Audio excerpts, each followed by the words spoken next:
Mari kita baca ayat 27. Lalu kata Yesus kepada mereka, hari Sabat diadakan untuk manusia dan bukan manusia untuk hari Sabat. Ini ayat yang tidak dibaca oleh Elia Miron.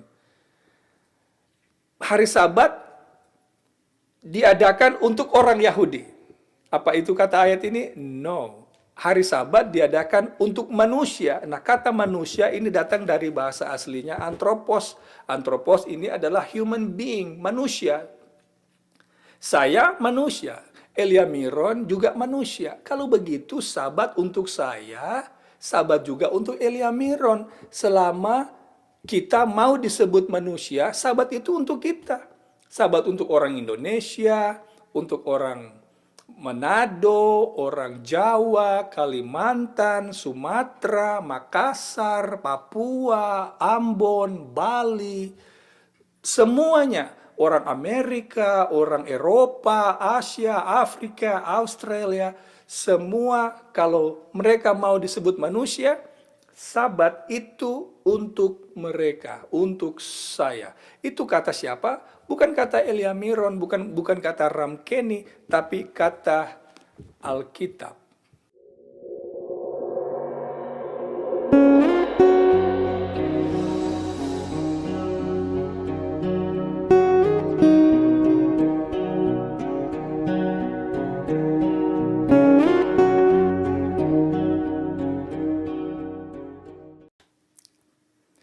Shalom saudara yang kekasih, bersama saya Pendeta Ram Kenny. Video ini adalah tanggapan pribadi saya terhadap video yang diunggah kurang lebih 5 hari yang lalu di channel Diskusi Apologet yang menampilkan narasumber mereka yaitu Elia Miron, saudara Elia Miron. Dan dalam video ini saudara Elia Miron menyebutkan beberapa hal yang mungkin perlu saya tanggapi, dan tanggapan saya ini saya tentunya dengan kasih menanggapi dan berusaha menyatakan atau menanggapi ini dengan apa yang Alkitab katakan. Jadi kita akan membandingkan pernyataan Elia Miron dengan apa yang Alkitab ajarkan. Nah, saya akan putarkan klip pendek video ini, tidak secara penuh videonya, karena video itu kurang lebih berdurasi hampir 28 menit, 27:52 seconds. Kita saksikan dulu video atau klip yang pendek ini, kemudian kita akan lihat beberapa poin penting di sana, oke? Mari kita lihat videonya. Kenapa tidak pada hari Sabtu gitu ya? Karena begini, Sabat itu pada hari Sabtu itu adalah Sabat Yahudi di dalam Dasatitah. Nah, di dalam Torah, peraturan Torah orang Yahudi, mereka memakai Sabat itu sebagai hari Sabtu. Nah, kenapa Kristen itu menerapkan hari Minggu? Karena Sabat Yahudi bukan Sabat Kristen. Yesus berkata dalam Alkitab bahwa Dia adalah Tuhan atas hari Sabat. Artinya, Yesus itu adalah Sabat itu sendiri. Bahkan, Yesus itu melakukan pekerjaan pada hari Sabat, di mana dia menyembuhkan orang yang sakit, di mana dia bertentangan dengan orang-orang Farisi. Artinya Sabat itu tidak lebih penting daripada Kristus. Posisi Sabat itu tidak lebih perlu daripada Kristus. Nah, kenapa kita beribadah pada hari Minggu? Karena Yesus Kristus itu bangkit pada hari ketiga yang jatuh pada hari Minggu, di mana kita merayakan kebangkitan Tuhan kita, kebangkitan Sang Sabat itu, dan kemenangannya pada hari Minggu. Apa buktinya Elia? Pada gereja mula-mula, para rasul itu melakukan perjamuan itu pada hari Minggu. Ya, jadi hari Minggu itu sebagai dasar ibadah kita. Itu oleh karena tradisi para rasul yang kita warisi sampai sekarang dan juga memiliki makna teologis, yaitu bahwa Kristus Yesus Tuhan kita itu mengalami kebangkitan di mana menang dari dosa itu pada hari Minggu. Baik,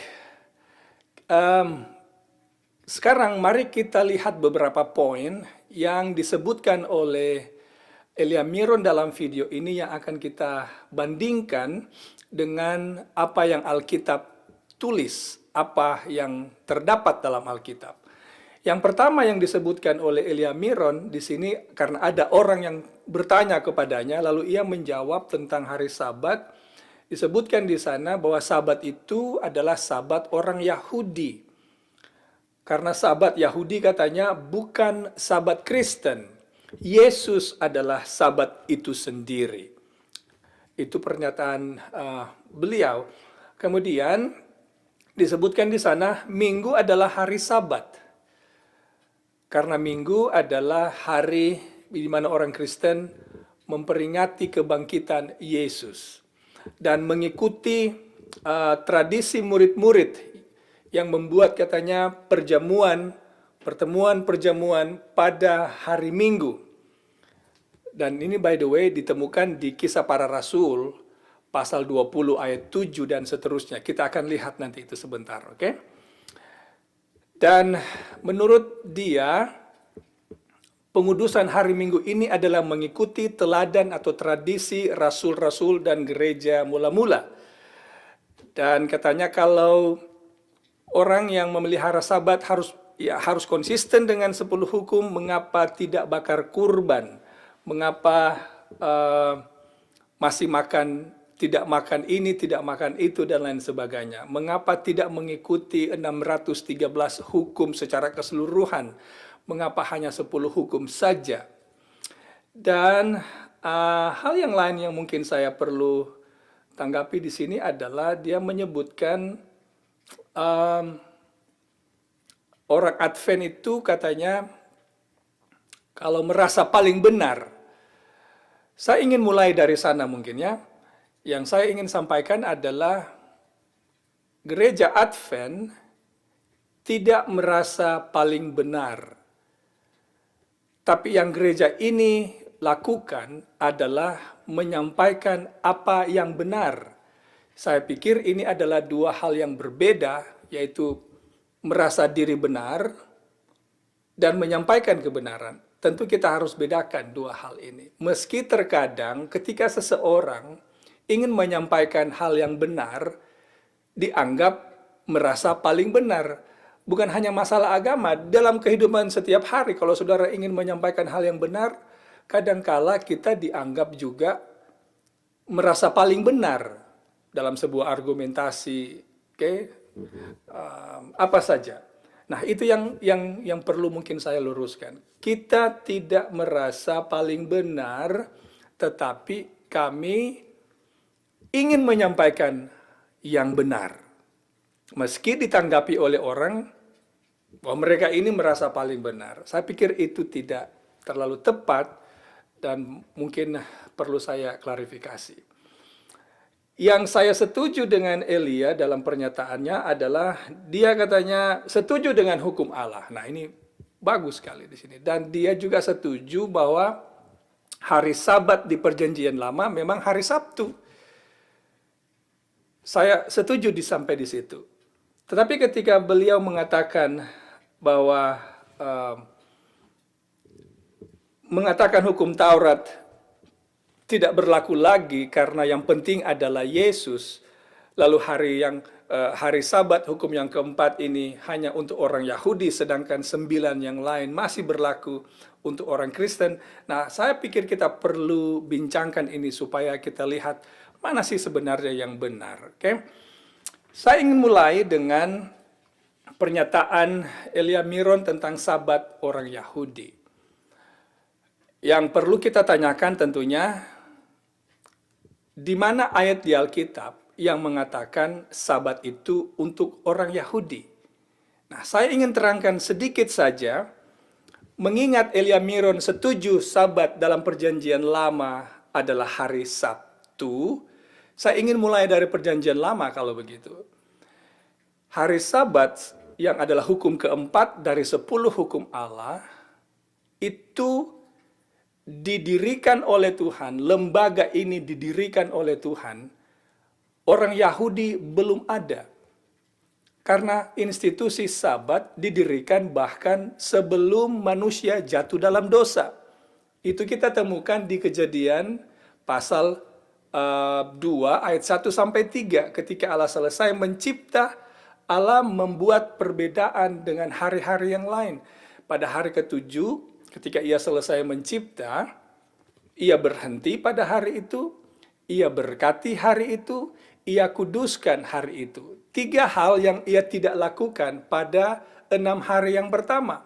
6 hari yang pertama Allah hanya bekerja saja. Tapi di hari yang ketujuh, Allah menambah 3 hal istimewa, yaitu ia berhenti, ia berkati, ia kuduskan. Orang Yahudi di zaman ini belum ada. Orang Yahudi Israel itu tentu dimulai ketika Yakub disebut sebagai Israel. Tetapi Sabat sudah jauh sebelum Yakub lahir, malah sebelum Abraham lahir. Hari Sabat sudah ada dan dipelihara. Siapa yang pelihara? Tentu yang pertama adalah Adam dan Hawa. Kemudian keturunan-keturunan Adam, anak-anak Adam, semua yang dicatat dalam genealogy, dalam Kejadian pasal 5, keturunan dari Set, mereka ini semua adalah pemelihara hari Sabat. Bagaimana kita tahu? Karena mereka ini hidup di zaman Adam masih hidup. Ini adalah anak-anak, cucu, cece, cici, cicit dari Adam. Henok disebutkan bergaul dengan Allah, dia takut akan Allah, dan konsep takut akan Allah dalam Ulangan pasal 10 12 pasal 10 ayat 12 13, Saudara bisa cek juga di Pengkhotbah pasal 12 ayat 13 dan 14.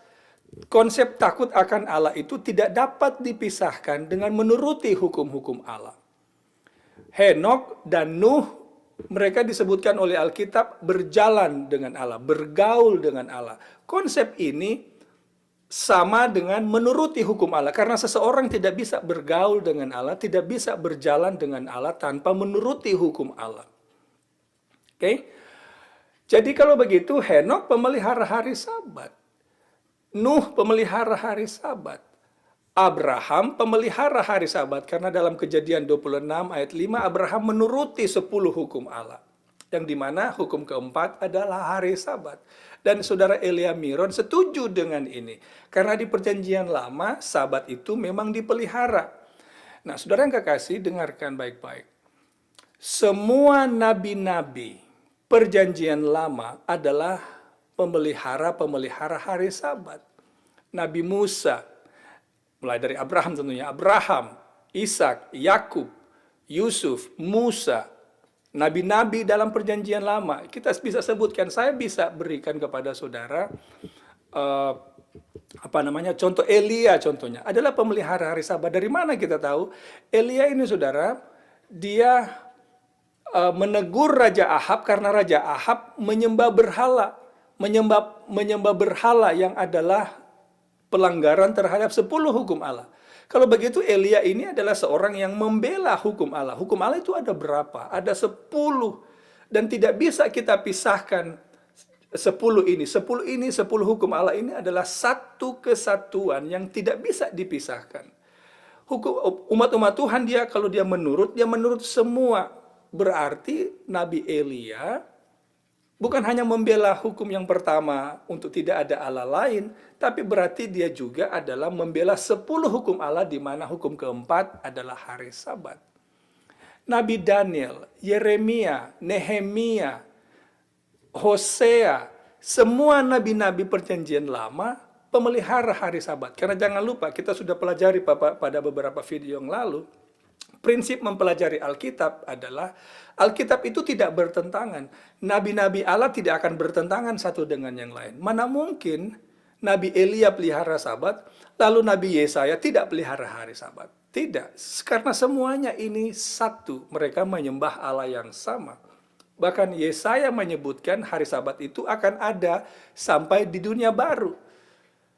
Oke, itu Perjanjian Lama. Nah, bagaimana dengan Perjanjian Baru? Elia Miron menyebutkan murid-murid, kenapa orang Kristen hari ini memelihara hari Minggu? Karena katanya mengikuti tradisi murid-murid dan gereja mula-mula. Mereka katanya memelihara hari Minggu. Para rasul pelihara hari Minggu itu karena katanya mereka membuat perjamuan pada hari Minggu. Nah, mari kita pergi ke sana sedikit saja. Kita pergi ke buku Kisah Para Rasul yang mencatat tentang perjamuan ini. By the way, ini satu-satunya ayat yang digunakan tentang perjamuan yang digunakan oleh saudara-saudara kita yang memelihara hari Minggu. Ayat 7, Kisah pasal 20. Pada hari pertama dalam minggu itu, hari Minggu memang ya, ketika kami berkumpul untuk memecah-mecahkan roti. Jadi konsep memecahkan roti ini kemudian dianggap sebagai ibadah. Ingat, tidak ada kata ibadah muncul di sini. Itu penting untuk kita garis bawahi. Kita nanti akan bandingkan dengan kebiasaan rasul-rasul pada pasal-pasal sebelumnya. Oke? Paulus berbicara dengan saudara-saudara di situ karena ia bermaksud untuk berangkat pada keesokan harinya. Pembicaraan itu berlangsung sampai tengah malam. Ada beberapa hal yang perlu kita perhatikan di sini. Penulis-penulis Alkitab mengerti bahwa perhitungan hari itu selalu dimulai ketika matahari terbenam. Karena itulah memang perhitungan hari menurut Alkitab dimulai dari matahari terbenam. Kalau begitu, ada dua kemungkinan yang terjadi di ayat ini.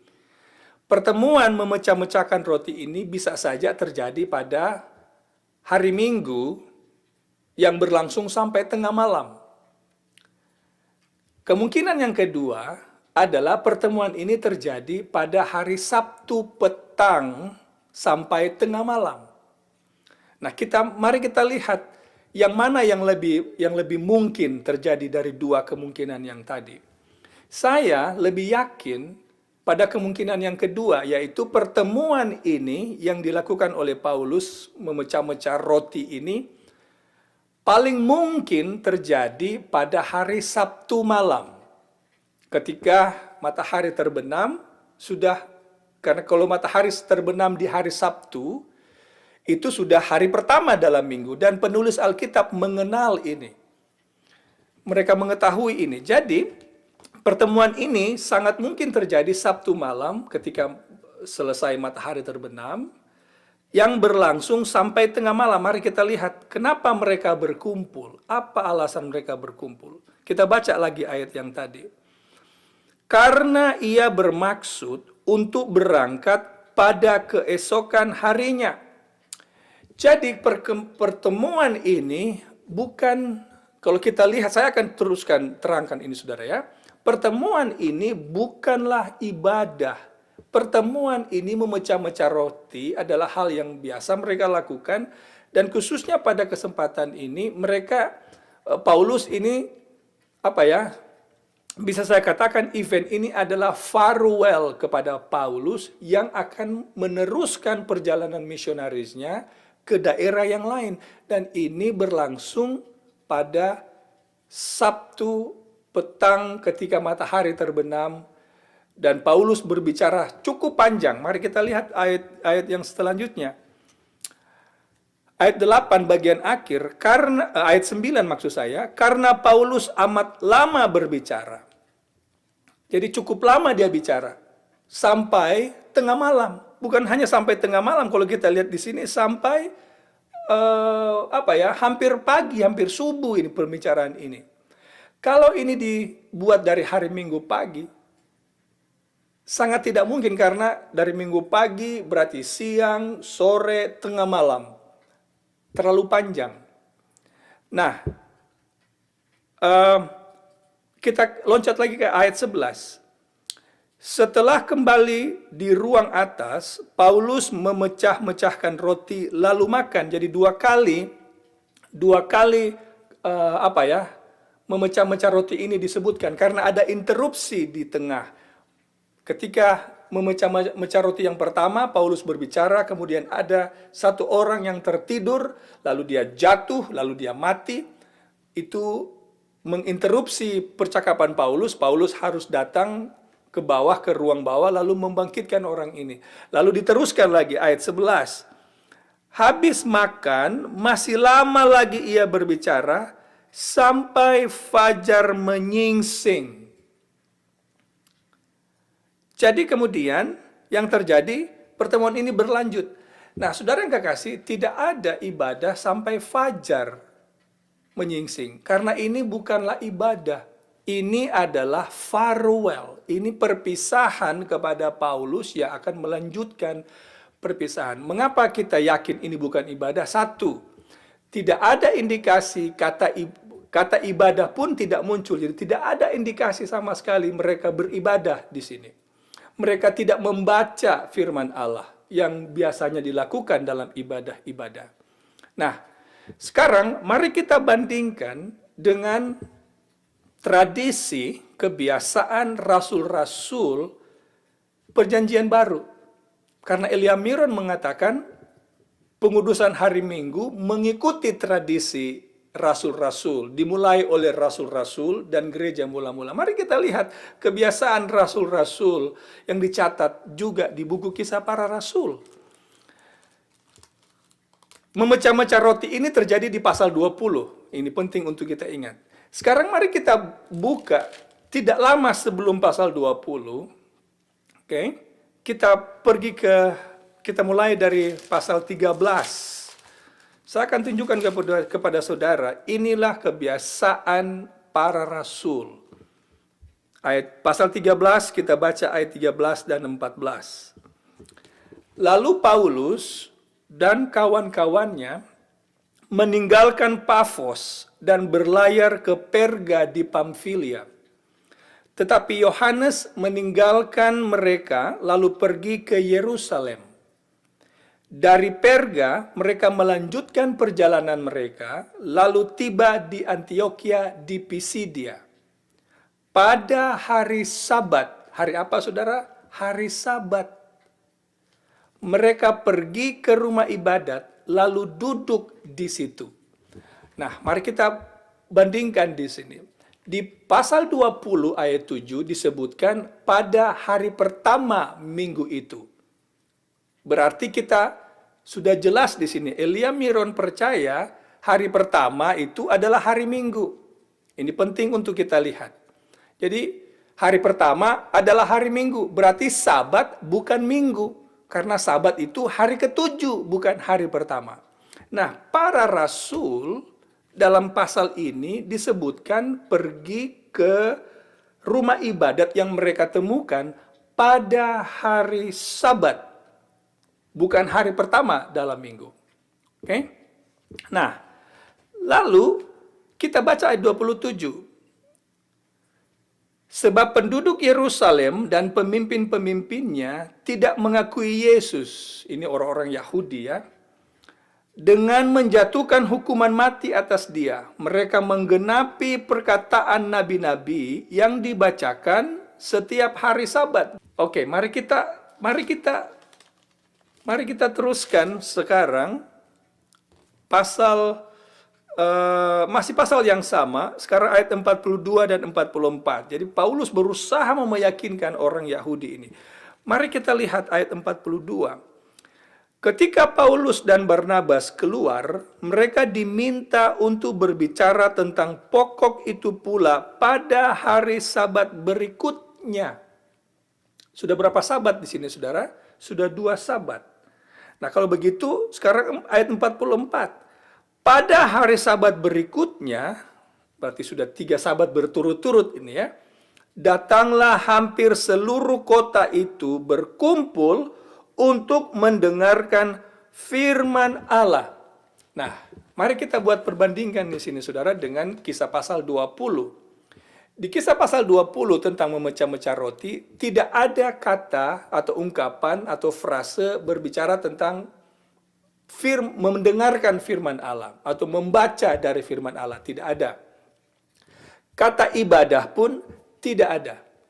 Kata rumah ibadah pun tidak ada. Mereka berkumpul bukan di rumah ibadat, tapi hanya di rumah biasa. Mereka tidak mendengarkan firman Allah, juga tidak berkumpul pada kebiasaan hari mereka berkumpul, yaitu hari Sabat. Itulah sebabnya kita yakin, menurut Alkitab, kita dapati peristiwa di kisah 20 bukanlah ibadah. Mereka hanya berkumpul karena Paulus akan melanjutkan perjalanan misionarisnya ke tempat yang lain. Nah, saya tambahkan lagi kepada saudara, sekarang mari kita pergi ke pasal 17. Mungkin kita mundur sedikit, 15. Pasal 15 kita akan baca ayat 21. Sebab sejak zaman dahulu hukum Musa diberitakan di tiap-tiap kota, dan sampai sekarang hukum itu dibacakan tiap-tiap hari Sabat di rumah-rumah ibadat. Jadi orang di zaman ini ibadahnya hari Sabat karena rumah ibadat disebut, lalu firman Allah dibaca di setiap hari Sabat. Itu jelas. Kalau ada 3 konsep ini ditulis saudara, yaitu rumah ibadat, kemudian hari Sabat, kemudian mendengarkan firman Allah, kita tahu itu adalah ibadah. Tapi di kisah 20 tidak kita dapatkan 3 hal ini. Nah, mari kita teruskan. Pasal 17, ayatnya yang kedua. Seperti biasa, kalau biasa ini berarti saudara bukan 1 kali, bukan pertama kali, bukan hanya 2 kali. Sudah biasa bagi Paulus. Seperti biasa, Paulus masuk ke rumah ibadat. Saudara dengar itu, rumah ibadat. 3 hari Sabat, itu kata kunci kedua. 3 hari Sabat, rumah ibadat, hari Sabat, berturut-turut ia membacakan dengan mereka bagian-bagian dari kitab suci. Saudara lihat ini, 3 elemen penting ini selalu terulang di setiap kali mereka berkumpul, menyatakan ini adalah ibadah. 3 hal ini, saya ulang-ulang ini saudara, 3 hal ini kita tidak temukan di pasal 20 ayat 7 dan seterusnya. Saya tambahkan lagi 1 ayat kepada saudara. Sekarang kita pergi ke kisah pasal 20, kisah 18 maksud saya. Hanya beda 2 pasal dengan 20. Kisah 18 ayat 4. Dan setiap hari Sabat, Paulus berbicara dalam rumah ibadat dan berusaha meyakinkan orang-orang Yahudi dan orang-orang Yunani. Karena di zaman ini Injil sudah menjadi milik semua orang, bukan lagi milik orang Yahudi saja. Yesus sekarang menjadi milik semua orang, tidak lagi orang Yunani, tidak lagi orang Yahudi atau Gentiles, karena keselamatan itu sudah kepada semua orang. Hari apa mereka beribadah, saudara? Pada hari Sabat. Nah, kita kembali ke Elia Miron yang katakan, tunggu dulu, Sabat itu untuk orang Yahudi. Nah, kita mau lihat dulu apa kata Alkitab. Elia Miron mengutip buku buku Markus, tapi ada 1 ayat yang dia tidak kutip yang juga terdapat berurutan dengan ayat yang dia kutip. Dia mengutip Markus pasal 2. Kita akan pergi ke Markus pasal 2. Lalu kita baca, beliau mengutip ayat 28. Anak manusia adalah Tuhan atas hari Sabat. Makanya ia katakan Yesus itu adalah Sabat itu sendiri. Tidak dibacakan ayat 27. Mari kita baca ayat 27. Lalu kata Yesus kepada mereka, hari Sabat diadakan untuk manusia dan bukan manusia untuk hari Sabat. Ini ayat yang tidak dibaca oleh Elia Miron. Hari Sabat diadakan untuk orang Yahudi. Apa itu kata ayat ini? No. Hari Sabat diadakan untuk manusia. Nah, kata manusia ini datang dari bahasa aslinya anthropos. Anthropos ini adalah human being, manusia. Saya manusia. Elia Miron juga manusia. Kalau begitu, Sabat untuk saya, Sabat juga untuk Elia Miron. Selama kita mau disebut manusia, Sabat itu untuk kita. Sabat untuk orang Indonesia, untuk orang Manado, orang Jawa, Kalimantan, Sumatera, Makassar, Papua, Ambon, Bali, Semuanya, orang Amerika, orang Eropa, Asia, Afrika, Australia, semua kalau mereka mau disebut manusia, Sabat itu untuk mereka, untuk saya. Itu kata siapa? Bukan kata Elia Miron, bukan kata Ram Kenny, tapi kata Alkitab. Baik, sebelum saya teruskan, ini yang perlu saya katakan. Semua tokoh-tokoh Alkitab Perjanjian Lama, dimulai dari Adam sampai Maleaki, semua tokoh-tokoh nabi-nabi pemelihara hari Sabat. Yesus, Allah kita, pergi ke gereja, ke sinagog hari Sabat. Lukas pasal 4 ayat 16. Murid-murid pergi ke sinagog, beribadah, mendengarkan firman Tuhan, menerangkan firman Allah pada hari Sabat. Hari apa hari Sabat? Hari Sabtu. Lalu Tuhan Yesus bernubuat tentang kehancuran Yerusalem dan kehancuran dunia.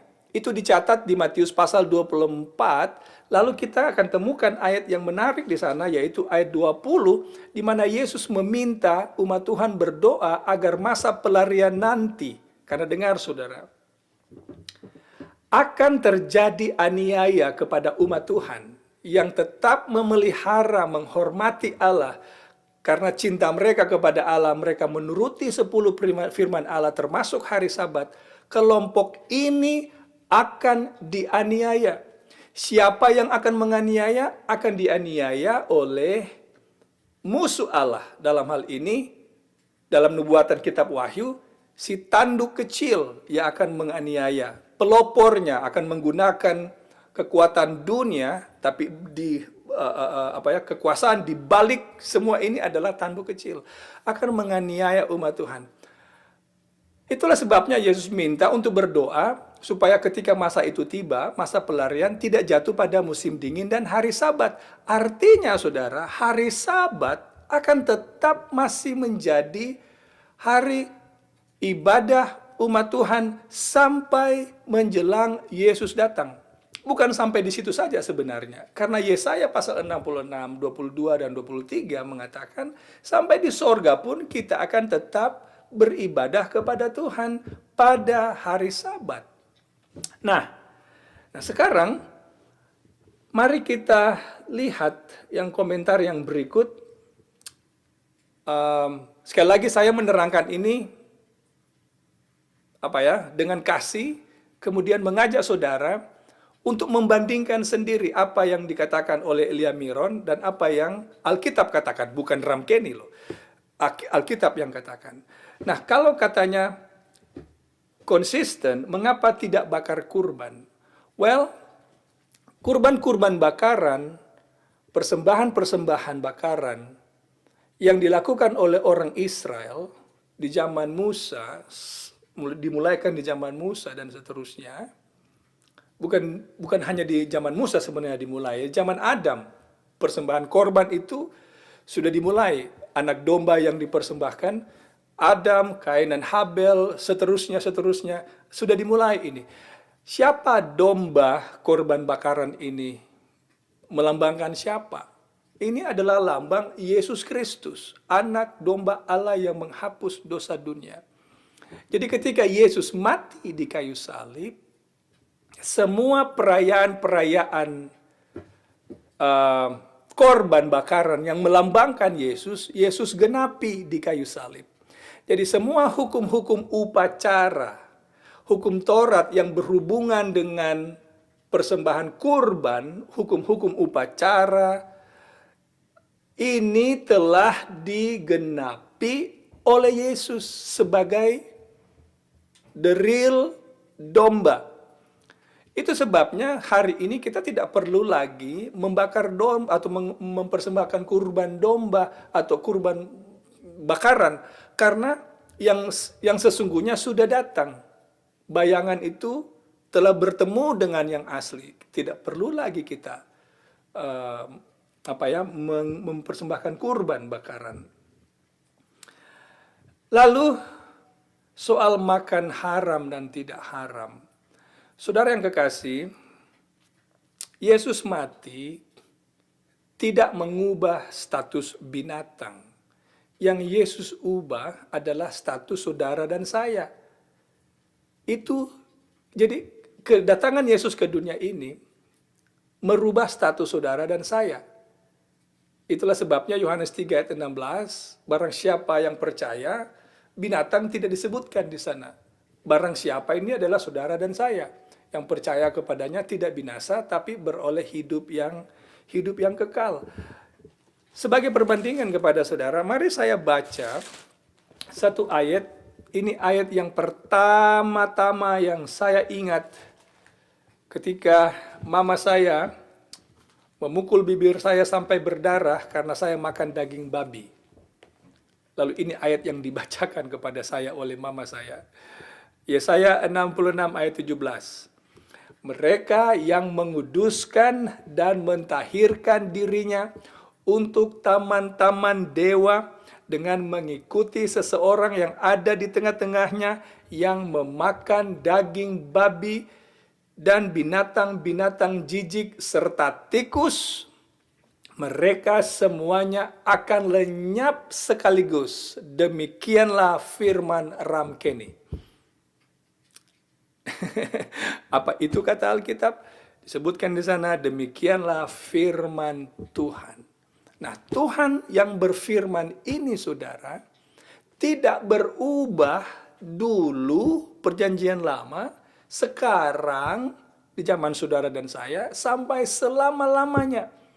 Tidak heran di Kisah pasal 10 ketika Petrus mendapat penglihatan dari Tuhan, binatang-binatang haram yang ia tidak pernah makan, karena memang Petrus tidak makan haram. Tuhan bilang kepada Petrus, Petrus, apa yang Allah halalkan, jangan kamu haramkan. Tapi di sana Tuhan tidak bermaksud mengajar Petrus untuk makan haram, karena bukan itu maksud Tuhan. Saudara baca pasalnya, yang dimaksud Tuhan adalah Petrus beranggapan orang-orang Yahudi, orang-orang Gentile, non-Yahudi itu haram. Karena Yesus ingin mengutus Petrus kepada Kornelius, tapi Petrus rada-rada ragu-ragu. Tapi kemudian dia mengerti bahwa ia tidak boleh mengharamkan orang-orang non-Yahudi. Karena memang Allah tidak berubah. Zaman perjanjian lama, perjanjian baru, ia tidak izinkan umat Tuhan makan haram. Nah, sekarang menyangkut 613 hukum. Kenapa tidak ikut 613 hukum? Well, secara singkat ini penjelasan saya. Dalam pelayanan Yesus, Yesus tidak mengutip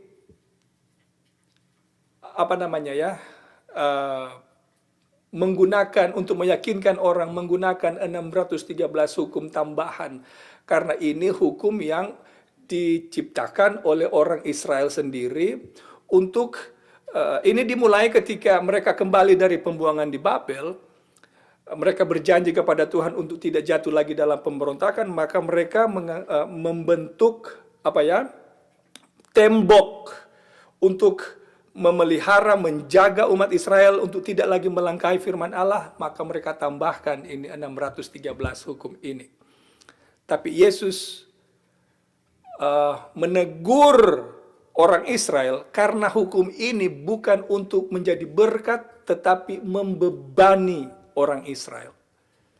Tapi ia tidak menggunakan hukum ini untuk menguatkan orang, untuk memberkati orang. Yesus tidak pernah gunakan itu. Demikian juga para rasul. Sebaliknya yang Yesus kutip adalah 10 hukum Allah. Ketika ia bertemu dengan saudagar kaya di Matius pasal 19, saudagar kaya bertanya apa yang ia harus lakukan untuk mendapatkan hidup kekal. Yesus mengutip 10 hukum Allah. Yesus tidak mengutip dari 613 hukum ini. Tidak perlu kita ikuti 613 ini. Yang kita perlu ikuti adalah hukum yang Allah tulis dengan jarinya sendiri, yang masih berlaku menjadi penuntun umat Tuhan sampai hari ini dan sampai selama-lamanya. Bukan yang 613 hukum yang diciptakan oleh orang Israel yang memberatkan, bukan yang memberkati. Nah, jadi itulah kira-kira tanggapan saya. Saya masih akan menjelaskan kepada saudara tentang pelajaran hari Sabat. Oh, sudah nggak kasih. Di perjanjian lama, ada loh orang itu dihukum mati karena hari Sabat, hari Sabtu. Tentu sudah bertanya, lalu kenapa zaman sekarang orang melanggar hari Sabat tidak dihukum mati? Nah, saya punya pembahasannya kepada saudara. Saya akan taruh linknya di bawah video ini, saudara bisa dengar, pelajari sendiri, mengapa pelanggar hari Sabat hari ini tidak dihukum mati. Tapi ini poin saya, di perjanjian lama ada orang yang dihukum mati, dilempari dengan batu, karena melanggar hukum Sabat, mengumpul kayu pada hari Sabat, hari Sabtu. Kalau tiba-tiba di perjanjian baru, lalu sekarang hari Minggu, apakah Yesus adil telah menghukum orang karena hari Sabat, lalu sekarang hari Minggu, Sabat tidak dipakai lagi? Apakah Allah harus meminta maaf telah menghukum orang pada yang melanggar hari Sabat di perjanjian lama? Absolutely not. Karena hari Sabat itu masih berlaku sampai hari ini dan sampai Tuhan datang, bahkan sampai di dunia yang baru. Bila mana saudara punya pertanyaan, silahkan tulis komentar saudara. Saya akan mencoba menjawab pertanyaan-pertanyaan saudara. Dan saya akan berusaha menjawabnya berdasarkan apa yang Alkitab tulis. Kiranya pembahasan ini bermanfaat untuk saudara, menjadi berkat untuk saudara. Amin.